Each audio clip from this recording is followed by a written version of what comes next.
Morning, everyone. Welcome to Oral Communication in Context. We are now at our 10th week, and for this week, our topic is communicative strategy, the communication functions of politeness. So, for this week, we will discuss the functions of politeness and in communication, and we will also construct simple sentences that would demonstrate politeness in day-to-day conversations. We will also enumerate polite expressions in local dialect and polite acts and practices commonly observed in the community.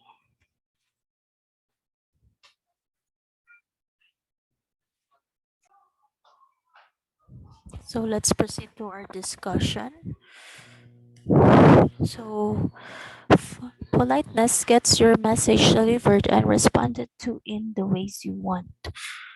Basically, when you communicate with courtesy and with a posture that seeks a positive outcome, that will likely get your message across without pushback or dismissal. A polite person or company will have a stronger, more persuasive brand. And for this one, we have important functions of politeness in communication. We will discuss to avoid conflict, to ensure cooperative interaction, to manage impressions, to establish power, to ensure compliance, to show difference, and to be nice. Let's first discuss to avoid conflict. Basically, politeness can often be used to avoid conflict or to minimize it. Apo-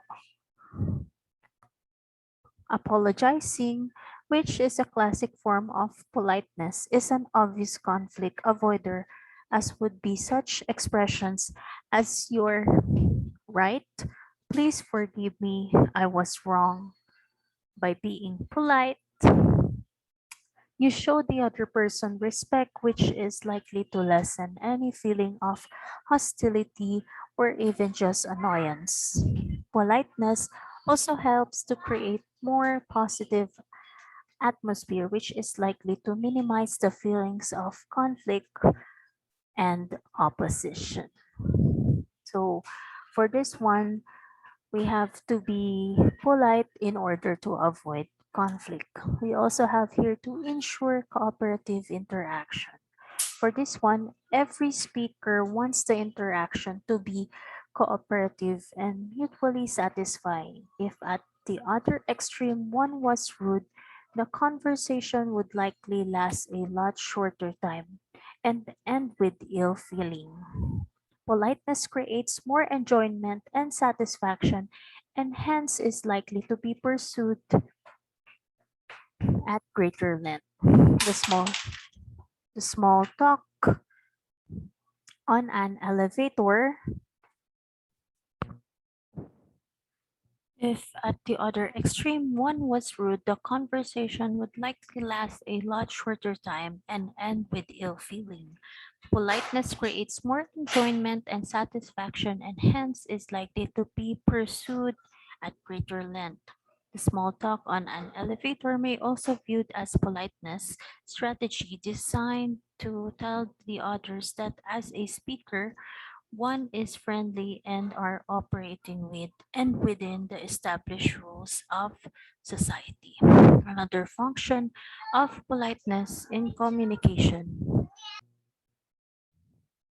is to manage impressions. For this one, create a desired impression. For example, it will make appear more likable, certainly an impression to create because politeness demonstrates respect for the other person.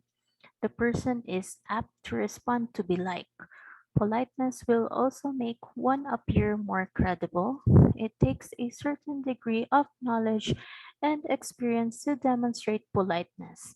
Again, a desirable impression to create, whether in the workplace or at the singles club.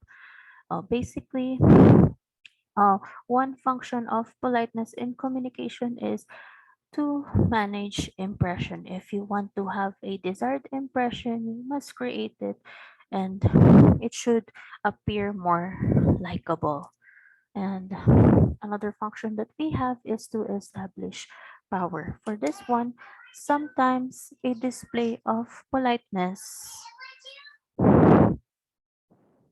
So, for establishing power, sometimes a display of politeness, more in the nature of etiquette, establishes power, especially if the other person does not know how the rules of social politeness. For example, for eating in an exclusive restaurant or meeting a group of foreign dignitaries or meeting your romantic partner's parents. So, you should display act of politeness. A person who lacks a knowledge of the rules of politeness is likely to feel awkward and ill at ease, making the person less powerful, less likely to be assertive, less likely to engage in argument or even lively discussion.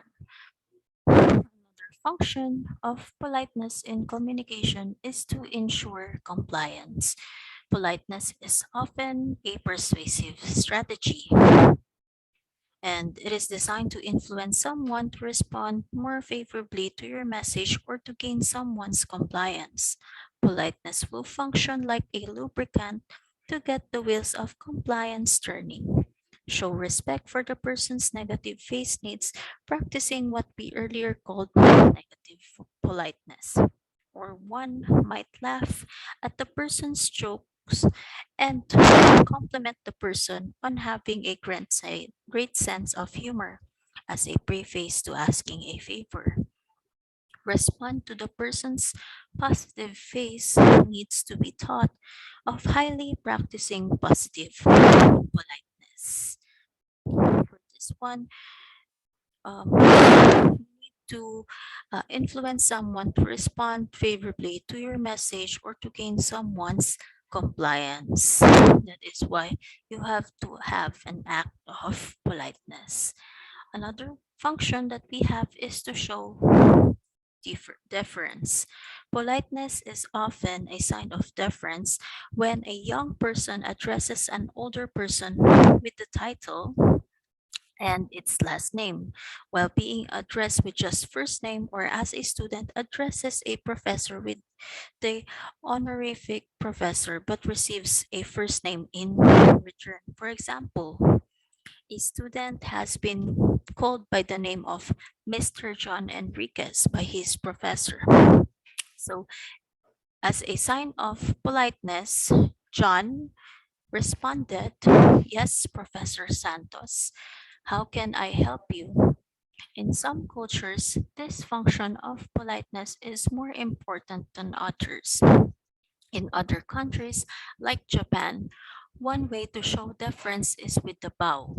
In most countries, words like please and thank you signal politeness. However, an overuse or underuse of this politeness tags may signal not deference but a low social status, a discomfort with the social situation, or a general lack of knowledge of the rules of social interaction. And last function of politeness is to be nice. When we ask people why they are polite, they'd probably say something to the effect that it's the nice thing to do. So basically, you have to act politely to be nice without any attempt to manipulate the other person or to create a favorable impression of yourself. However, determining when someone is being polite just to be nice and when someone is being polite for some ulterior motive is another story. So, once again, these are the functions of politeness in communication. We have to avoid conflict, to ensure cooperative interaction, to manage impressions, to establish power, to ensure compliance, to show deference, and to be nice. Now, let's discuss the effects of shift to language situation. So we have language form, duration of interaction, relationship of speaker, role and responsibilities of the speaker, message and delivery. Let's first discuss language form. In the speech shift in terms of language forms, speakers tend to make unnecessary changes in morphology and phonology. Speakers who tend to do language shifting abandons their original vernacular language in favor of another. So let's have an example here.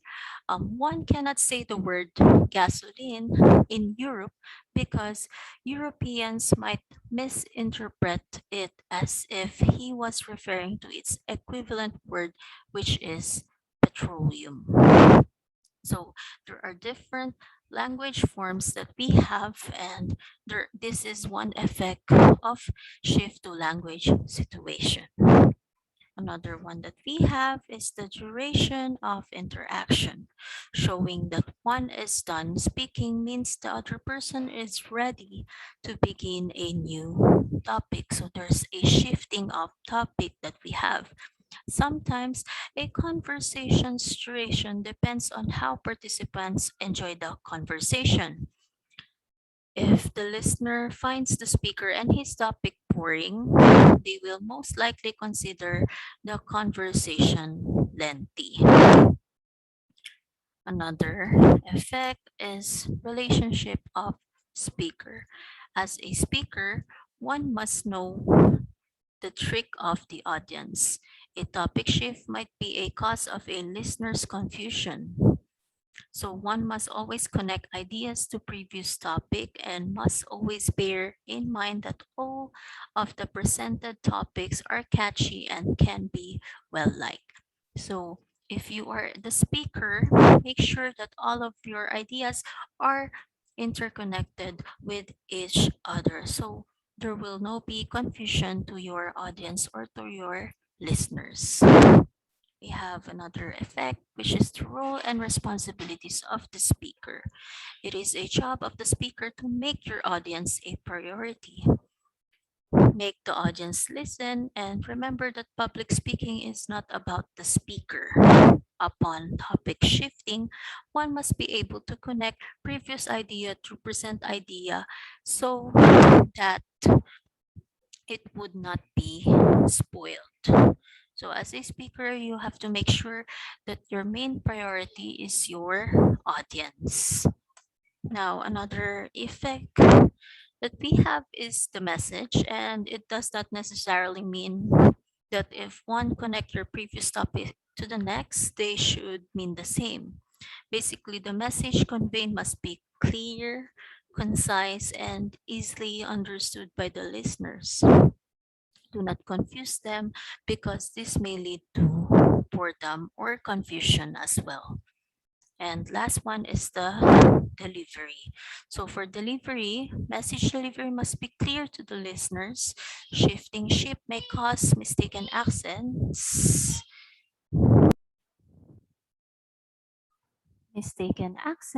which may give wrong meaning to the word. This may convey a wrong message to the audience as well. So, again, your message should be clear, concise, and easily understood by the listener so you may deliver your message very well. So, for this week's topic, I will show you some videos on discussing the functions of politeness in communication, and we will also try to construct simple sentences that would demonstrate politeness in day-to-day conversations. Now I will show you some politeness communication.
Don't say, I want another hamburger.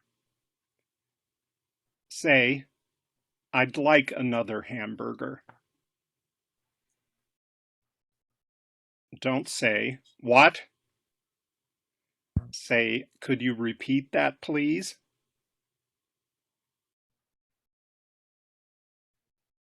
Don't say, you're wrong. Say, I think you might be mistaken. Don't say, hey, where's the bathroom?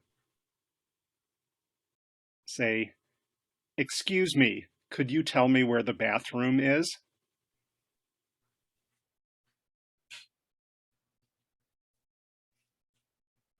Don't say, do this today.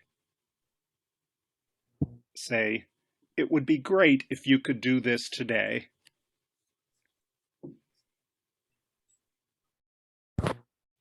Impolite, who are you? Polite, may or could I ask or could I have your name?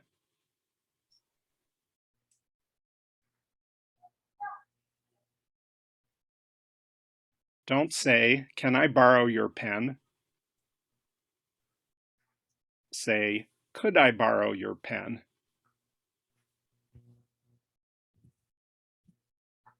Don't say, can I say something?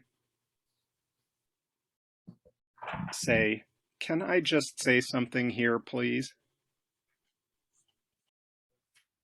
So these are some example of impolite words and polite words as well. I may I may also post the link for this video on our GC. So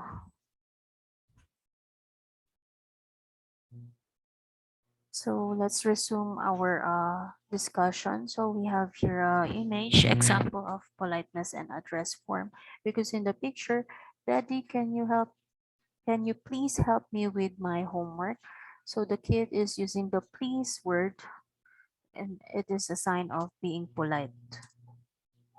Another example that we have, I mean, so from the videos I have shown you, those are some examples of how to be polite in some situations and use the proper words, polite words, and do not use the impolite words as well. So for this week, we have some references. We have Oral Communication in Context, a textbook for senior high school by Apolonio Joshua from Unlimited Books, Intramuros, Manila. And we also have from DepEd, Teacher's Manual for Oral Communication in Context for senior high school. And I will post the link for that reference. And we also have some suggested readings as well. So I will also post the link for that. So in your handouts or in your PDF files, we have two activities. We have activity 1 and activity 2. And I will just only require you to answer activity 1, polite statements construction. So construct 10 simple sentences that you normally use or hear from your day-to-day dealings with people. So no need to answer activity 2 as well. So for this one, so for this week, we had discussed the functions of politeness and communication. We had also construct simple sentences that would demonstrate politeness in day-to-day conversations. And we had also enumerate polite expressions in local dialect and polite acts and practices commonly observed in the community. So once again, our functions of politeness and communication is to avoid conflict, to ensure cooperative interaction, to manage impressions, to establish power, to ensure compliance, to show deference, and also to be nice. And for the effects of shifts to language situations, we have language form, duration of interaction, relationship of speaker, role and responsibles of the speaker, message, and delivery. So again, for your activity, only answer activity 1, total of 10 items. If you have any questions, don't hesitate to ask me. You may directly ask me at school, or you may send me a personal message through Facebook Messenger as well. So Once again, thank you everyone. And to end this lesson, I would like to share a Bible verse from the book of Mark chapter 9 verse 23. Said Jesus, everything is possible for one who believes. So thank you so much once again everyone, and God bless.